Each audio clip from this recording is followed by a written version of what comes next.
Shalom, shalom, mes bien-aimés dans le Seigneur, que le Seigneur soit avec nous, que le Seigneur nous bénisse.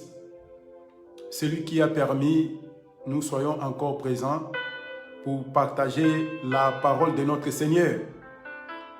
Je rends grâce à Dieu, puisqu'il est le créateur de toutes choses. Nous bénissons le Seigneur, il est merveilleux, notre Dieu. On est toujours là pour partager la pensée ou la parole de notre Seigneur. C'est bien moi, votre bien-aimé l'évangéliste Jérémie Kilouanzi, depuis Paris. Une fois de plus, shalom. On est là, ça fait aujourd'hui cette 5e séance. On est en train de parler un sujet qui est important pour nous, surtout les amoureux de la bonne parole. Nous prenons nos Bibles.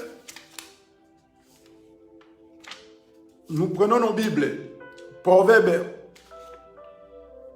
chapitre 16, verset 14. La Bible dit ceci, écoutez. La fureur du roi est un message de mort. Un homme sage doit l'apaiser. C'est ça notre thème. On a parcouru pour faire expliquer, pour faire comprendre aux enfants de Dieu, surtout les gens qui ont destiné pour la vie éternelle. On a essayé d'expliquer pour montrer que quand Salomon, il parlait ses paroles, il était encore roi en Israël. Mais lui-même, il était sage, il était intelligent, il était riche. Il avait beaucoup de moyens. Mais quand il parlait de ses paraboles, quand il parlait de ses messages, il a dit que s'il y a un homme sage, donc, c'est lui qui a les capacités de calmer la colère du roi, puisque le roi est en colère.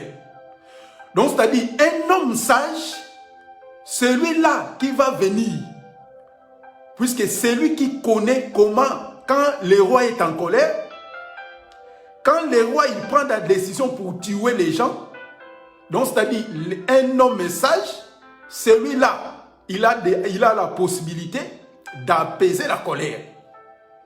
On a essayé de marcher, on a essayé de parcourir pour faire comprendre que qui a mis les rois en colère, c'était Adam. Depuis la chute d'Adam, tout le monde, même les prophètes, tout le monde, ils étaient incapables de ramener, d'apaiser la colère du roi, puisque les rois étaient toujours en colère. C'est pour cela, l'homme que Salomon, il cherchait depuis les temps anciens, ce n'était pas Moïse, ce n'était pas les prophètes, ce n'était pas le sacrificateur. Comme la Bible dit que vous sondez les Écritures. Puisque quand les gens ils sondent les Écritures, ils croyaient qu'avoir la vie en elles. Or que c'est écrit qui rend témoignage de Jésus. Donc, on a compris que l'homme que Dieu, que Salomon, il y cherchait, ce n'était pas lui-même, ce n'était pas le prophète, mais c'était le Seigneur Jésus. C'est pour cela qu'on a pris Jean chapitre 19, verset 5. Pilate, il a présenté le Seigneur, il a dit que voici l'homme. Donc, l'homme que Salomon, il y cherchait, depuis les temps anciens, c'était le Seigneur. Alors que la Bible dit que cet homme-là, il doit être sage, puisque avec sa sagesse, donc il va venir calmer les rois. Et on avait encore donné un passage. On a dit que la fureur du roi, c'est comme l'enrougissement des lions. Donc quand le lion est en colère, seulement un homme sage, il sait quand le lion est en colère, il doit l'apaiser. On a compris que le lion, c'est le roi. Donc, c'est-à-dire, c'était notre Dieu qui était en colère. Donc, comme on a déjà compris que cet homme que Salomon il cherchait, c'était le Seigneur. Mais la Bible dit qu'il faut que cet homme-là soit sage. Aujourd'hui, on va toucher maintenant la sagesse. C'est pour cela qu'on a pris encore un verset. Dans Matthieu, chapitre 12, verset 42, on avait dit que si la reine de Séba, elle a quitté plutôt l'Éthiopie ou l'Afrique, pour venir écouter Salomon. Mais Jésus, il a dit ceci, il y a ici plus que Salomon. Donc, on comprend que cet homme que Salomon, il cherchait pour calmer la fureur du roi, pour apaiser la colère du roi, et cet homme-là, c'était le Seigneur. Et cet homme sage, c'était lui-même Dieu. C'est le Seigneur Jésus. Puisque pour avoir plus que Salomon, il faut être Dieu. Puisque c'est Dieu qui a donné la sagesse et l'intelligence à Salomon. Mais néanmoins que Salomon lui-même, il était incapable d'apaiser la colère du roi. Quoiqu'il avait la sagesse, quoiqu'il avait l'intelligence. Or que le prophète, il ne parlait pas de lui-même. Un prophète, il parlait de quelqu'un d'autre. Donc le prophète, il parle seulement de notre Seigneur. Maintenant, comme le Seigneur, c'est lui le sage, écoutez maintenant, on va prendre quelques passages. On va prendre un passage. Matthieu. Toujours dans Matthieu, on va prendre Matthieu chapitre 13.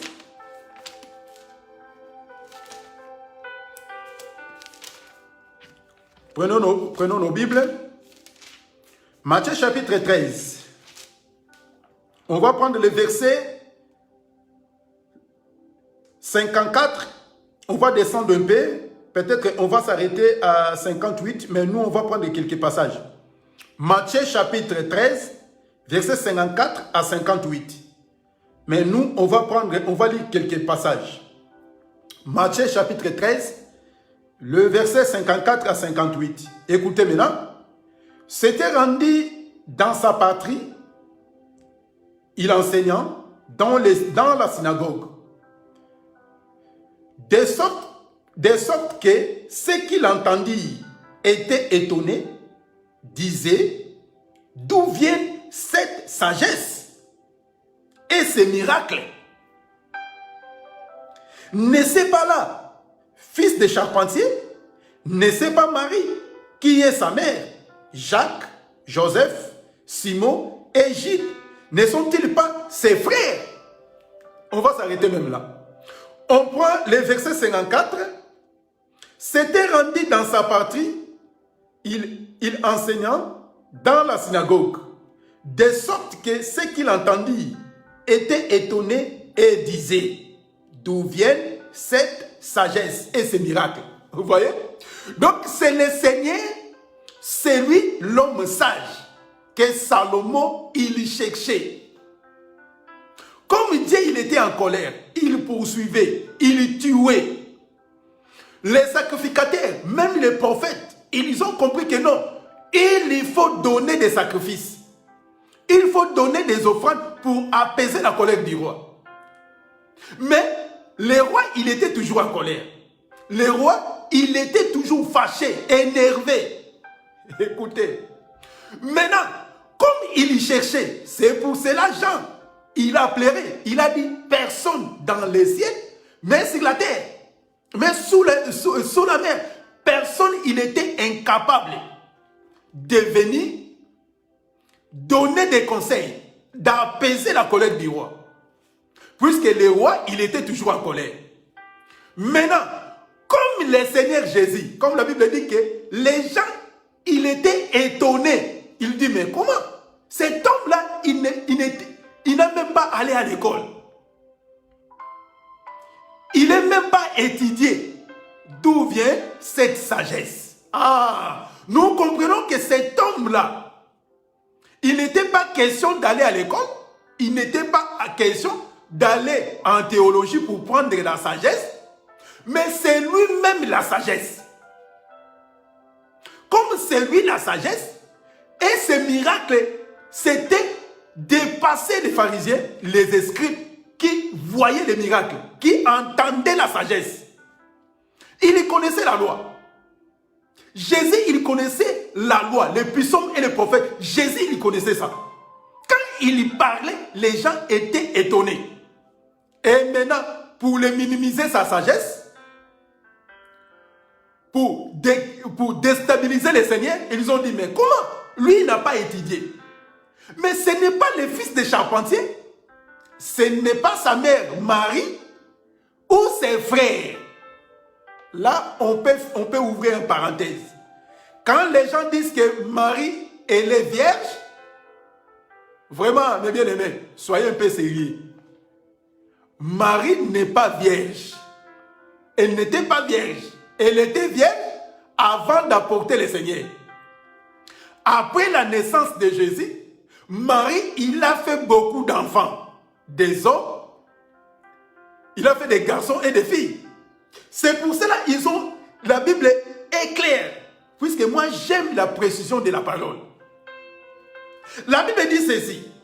N'est-ce pas le fils des charpentiers? N'est-ce pas Marie qui est sa mère? Jacques, Joseph, Simon, Jude, ne sont-ils pas ses frères? 56, ils ont dit que et ses sœurs ne sont-elles pas toutes parmi nous? D'où viennent donc toutes ces choses? Donc, les gens, quand ils tendaient Jésus, quand Jésus il parlait, les gens ils se disent, non, c'est pas possible. Un homme n'est pas allé à l'école, n'est pas étudié. Comment il peut avoir cette sagesse? Ils ont commencé à citer ses frères et ses sœurs. Sont-ils pas parmi nous? Mais quand les gens disent que Vierge Marie, ils parlaient de quelle sorte de vierge les gens ils parlent? Puisque nous connaissons que le vierge, ce n'était pas des vierges physiques pour le moment. Dieu il n'a pas besoin de vierges physiques.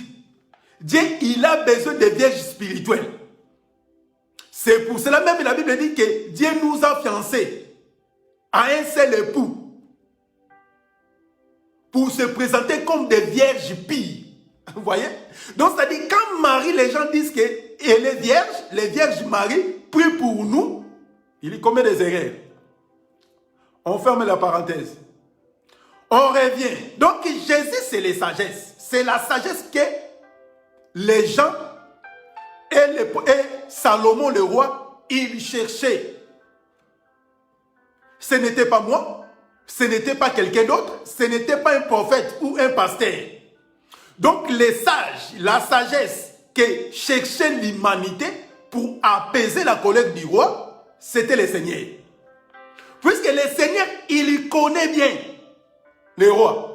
Il connaît bien les rois. Donc c'est lui, comme il connaît les rois, il connaît les gestes des rois, il connaît que quand le roi il fait comme ça, il est en colère.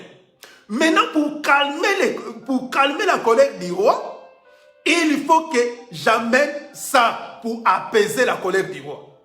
Donc, c'est le Seigneur Jésus, c'est lui le sage que l'humanité attendait.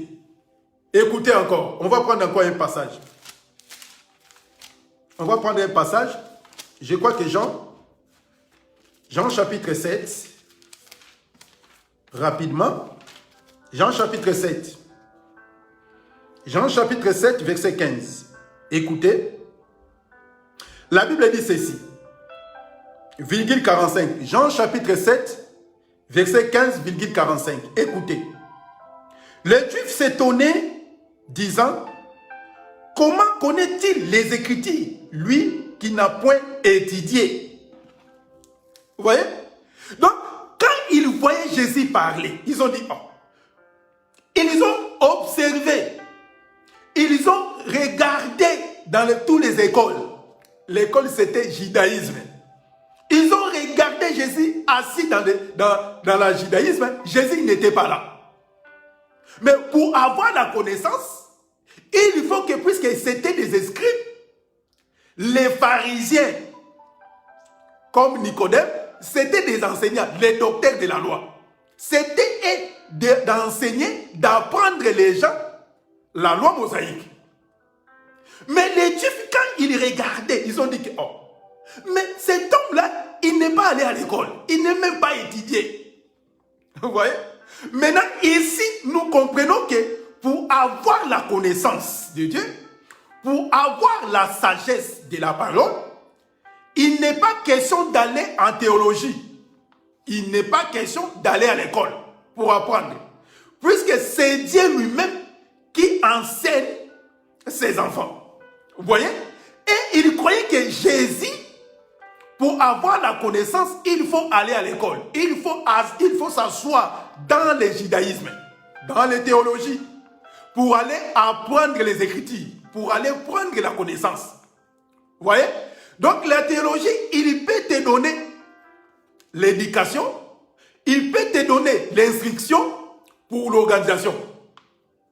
Vous voyez? Mais il ne peut pas te donner la connaissance pour comprendre la profondeur de l'évangile.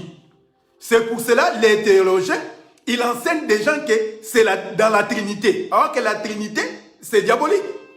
La Trinité ne vient pas de Dieu. Puisque Dieu n'est pas trois. Écoutez. Donc, c'est-à-dire, quand ils ont regardé, ils ont dit qu'il n'est même pas allé à l'école. D'où vient cette connaissance? Puisque cet homme que Salomon, il cherchait pour apaiser la colère du roi, il n'était pas besoin d'aller à l'école, il n'était pas besoin d'avoir beaucoup de sous, il n'était pas question d'avoir bac plus 20 ou bac plus 5. Ce n'est pas interdit d'étudier, ce n'est pas interdit d'aller plus loin pour étudier. Mais pour ce qui concerne l'évangile, ce n'est pas question d'aller à l'école. Ce n'est pas question d'aller en théologie pour apprendre la parole. Virgule 45. Ainsi les huissiers retournèrent vers les principaux sacrificateurs et les pharisiens.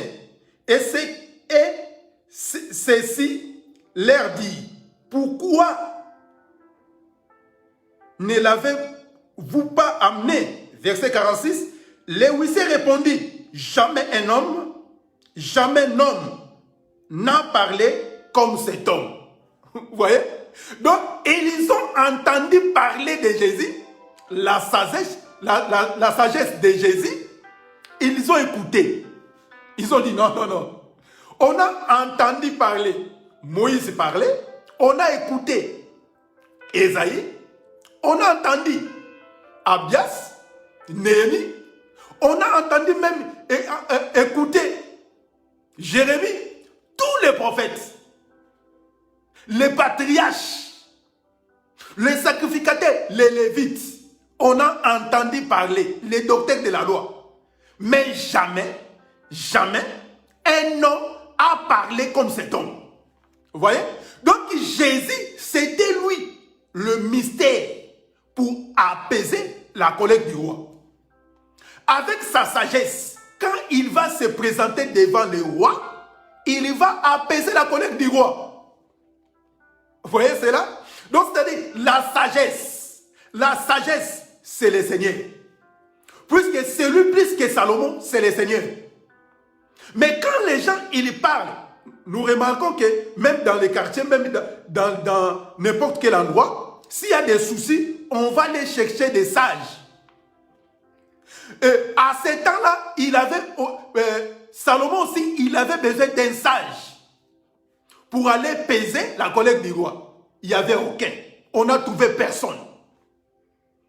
Tous les sages, ils étaient cachés. On n'a trouvé personne pour aller apaiser la colère du roi. Si ce n'est que le Seigneur, puisque le Seigneur connaît, c'est le Fils, c'est lui le sage. Il connaît bien son Père. Quand mon Père est en colère, moi le Fils, je connais mon Père. Comme Jésus lui-même, il a déclaré, personne ne connaît le Père si ce n'est le Fils. À qui le Fils veut le révéler. Donc, pour comprendre le Père, il faut aller voir le Fils.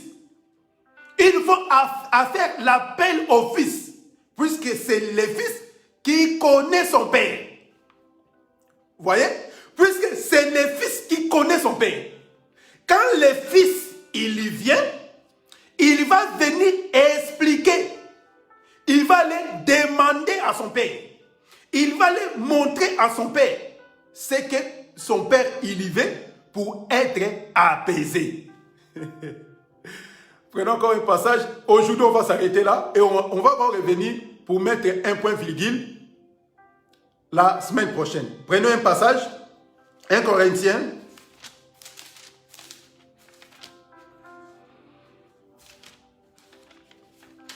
1 Corinthiens chapitre 1.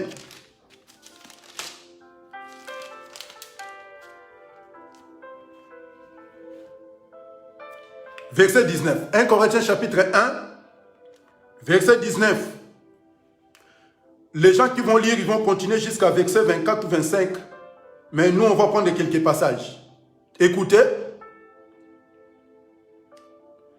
Aussi, il est écrit, je détruirai la sagesse des sages et j'anéantirai l'intelligence des intelligences. Où est les sages? Où est les scribes? Où est les disputaires de ces siècles? Dieu n'a-t-il pas convaincu de folie la sagesse du monde? Car, puisque le monde avec sa sagesse n'a point connu Dieu dans sa sagesse de Dieu. Vous voyez? Donc, maintenant, le Seigneur, il pose la question, où est les sages? Pour apaiser la colère du roi, il n'y avait aucun. Il n'y avait personne pour aller apaiser la colère du roi. Donc Dieu, il n'était pas convaincu. Il n'était pas d'accord à cause de la sagesse de ce monde. Ok, nous comprenons qu'à ce temps-là, c'était les lois, la loi, les puissants et les prophètes. Donc tous ces gens-là, ils étaient incapables d'apaiser la colère du roi. C'est pour cela, ici, Dieu n'était pas convaincu de la folie, la sagesse du monde. Tu vois la sagesse du monde? Oh, tu sais, il faut parler comme ça, il faut donner des paraboles. Les gens, quand ils donnent des paraboles, ils croient qu'il est sage. Il donne des paraboles, lui, il croit qu'il est sage. Non, non, non. Si c'était la véritable sagesse que Dieu il avait besoin, le Seigneur Jésus-Christ ne pouvait pas venir pour calmer la colère de Dieu. Puisque comme il n'y avait personne pour apaiser la colère du roi. Mais la Bible dit qu'il a plu à Dieu de sauver les croyants par la folie de sa prédication. Donc, c'est-à-dire, la sagesse du monde, c'était incapable pour apaiser la colère du roi. Comme on a compris, l'homme que le Seigneur cherchait pour apaiser la colère du roi, c'était le Seigneur. On a donné des passages et on a expliqué encore, cet homme-là, il faut que cet homme-là soit sage. On a compris que cet homme-là, il était le Seigneur et la sagesse, c'était lui-même le Seigneur. Donc, c'est-à-dire, c'est le Seigneur, c'est Jésus, c'est lui qui connaît les secrets pour apaiser la colère du roi. Puisque la Bible dit que tous ont péché et sont privés de la gloire de Dieu. C'est pour cela que Dieu nous poursuivait. Il nous tuait sans pardon. Comme le Seigneur qui connaît le mystère, qui détient les secrets pour apaiser la colère du roi, donc il va nous ramener l'explication pour nous donner à comprendre que, grâce à le Seigneur Jésus, comme c'est lui l'homme sage, c'est lui qui était venu apaiser la colère du roi. Aujourd'hui, on va mettre un point virgule. On va s'arrêter aujourd'hui ici. Et après, on va encore revenir pour mettre un point virgule et pour passer à une autre chose que Dieu nous mettra à cœur pour continuer toujours à partager la parole de notre Seigneur. Que le Seigneur nous bénisse abondamment. Que le Seigneur soit avec nous, mes bien-aimés. Continuons toujours à servir Dieu avec crainte et tremblement. On donne toujours des petits conseils. Si tu vois que tu n'as pas de choses à parler, c'est mieux de se taire. Aurait dépassé de dire n'importe quoi. Tu commences à introduire ta femme, tes enfants à la prédication de notre Seigneur. Il faut faire beaucoup d'attention. On est les enfants de Dieu et confiance à Dieu. Et Dieu, il va faire de grandes choses dans notre vie.